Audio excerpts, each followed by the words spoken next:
Supporters khuluma namhlanje sikhala kakhulu ke ilobhe kulamagwegwe constituency lapho lamabandla amaningi ancitisayo umongameli webandla leEconomic Freedom Fighters yaseZimbabwe ubaba Ndibali la yancitisa kodwa uncitisa njani yangu MP walendawo Ndibali ukhetho 9 days uzafika uhamba njani ukhetho soluseduze sibhizi siyagijima siyakhankasa siyakhuluma lezakhamizi asitshela bathi isikhathi sesiphelile esokuvotela amaphathi ngamabizo, isikhathi sesiphelile esokuvotela amasela, isikhathi sesiphelile esokuvotela abantu abathi abantu bengadecide ukuthi hayi sifuna lo kodwa befaka omunye.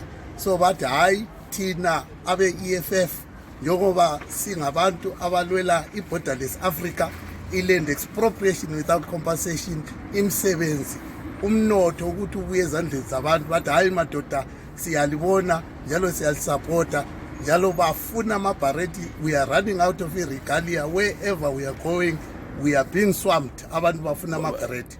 Wena ubathembisane ubatshele ngesintu ngoba kulalela abantu phela ngaba bafuna isikhiwa kakhulu, bafuna ukuzwa ukuthi MP uzabezwa yinxa bekhuluma.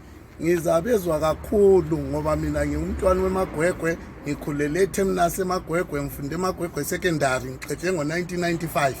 So into ekhona lapha nemagwegwe sifuna ukuthi imagwegwe siyi-rebuild. Akula ndlu okufuze ingabi le flushing toilet. Amakliniki kumele vulwe 24 hours. Kumele silethe kube le pharmacy emagwegwe lobhengula. Kufuze si create imisebenzi. Ngikhuluma nje sengikhulume lamadoda ukuthi edeliver ichebechebe ukuthi silungise imigwaqo. ngeWednesday siyabe silungisa imigwaqo eduze le Mountain View. Njalo siyabe sile fundraising yomntwana ogulayo. Njalo sizazama ukusincedisa ogogo abahlezi lezintandane ngama school fees.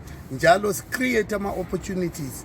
Njalo siya donate khathesi into zokuthi abantwana bedlala ibhora ngoba sesibona kakhulu ukuthi abantwana bathwele nzima, abalamsebenzi, abalama activities, sebengena kunjengo. So thina sakhuluma kudala ukuthi uhulumende kumele ethathe ama steps ukuthi defeat into yama drugs lenjengo le lokhuzeli. Labantwana sibona ukuthi abantwana they are being exposed entweni ezi dangerous kakhulu bebancane.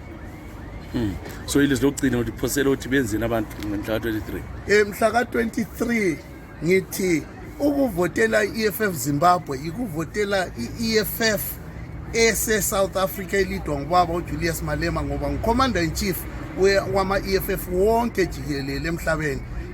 Ngakutsho ukuthi bantu bakithi iEFF ikhona njalo iEFF iyaphila njalo iEFF iza deliver economic freedom in our lifetime.